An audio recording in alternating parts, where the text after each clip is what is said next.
Nominated పోస్టులకు సంబంధించి list విడుదల ఈరోజే. నేడు నామినేటెడ్ పోస్టుల రెండో జాబితా విడుదల. టీటీడీ బోర్డు చైర్మన్తో పాటు పాలక మండలి ప్రకటనకు సన్నాహాలు. పూర్తయిన కసరత్తు. 3 పార్టీల నేతలకు కూడా ప్రాధాన్యం. రాష్ట్రంలో మరోసారి నామినేటెడ్ పదవుల భర్తీకి మళ్లీ రంగం సిద్ధమైంది. కూటమి శ్రేణులు నేతలకు ప్రభుత్వం పదవులైతే ఇచ్చేందుకు రంగం సిద్ధం చేసింది. ఇప్పటికే కొందరు నేతలకు తొలి జాబితాలో పదవులను కట్టబెట్టింది. పార్టీ కోసం పనిచేసిన నేతలు, కార్యకర్తలతో పాటు సీట్లను త్యాగం చేసిన రైతులకు కూడా సీఎం చంద్రబాబు సగౌరవంగా పదవులు ఇచ్చి చిత్తశుద్ధిని అయితే నిరూపించుకున్నారు. ఇప్పుడు మరికొందరు నేతలకు పదవులు ఇచ్చి వారి త్యాగాలు, శ్రమలకు గుర్తింపు ఇచ్చేందుకు రంగం సిద్ధం చేశారు.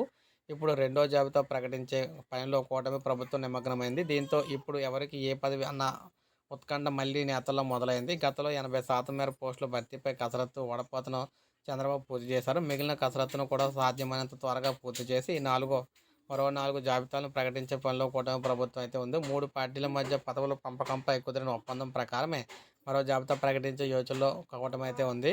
మరోవైపు నియోజకవర్గ, జిల్లా స్థాయిలో భర్తీ చేయాల్సిన పోస్టులపైన కూడా పూర్తిస్థాయి నివేదికలను అయితే తెప్పించుకుంది. అందరికీ న్యాయం జరిగేలా ఫార్ములాను సిద్ధం చేశారు. ఇక నియోజకవర్గ స్థాయిలో పదవుల పంపకంపై స్పష్టత రావడంతో నేతలు, కార్యకర్తలు ఆశలు అయితే చిగురుస్తున్నాయి. త్వరలోనే ఆ పదవులను ప్రభుత్వం భర్తీ చేసేందుకు ఏర్పాట్లు చేస్తుంది. సో ఈ విధంగా చూసుకున్నట్లయితే రెండో జాబితా ఈరోజు అయితే విడుదల చేస్తున్నారన్నమాట. సో ఇది మనకు అప్డేట్. ఒక లైక్ చేయండి, సబ్స్క్రైబ్ చేసుకోకపోతే మన ఛానల్ సబ్స్క్రైబ్ చేసుకోండి.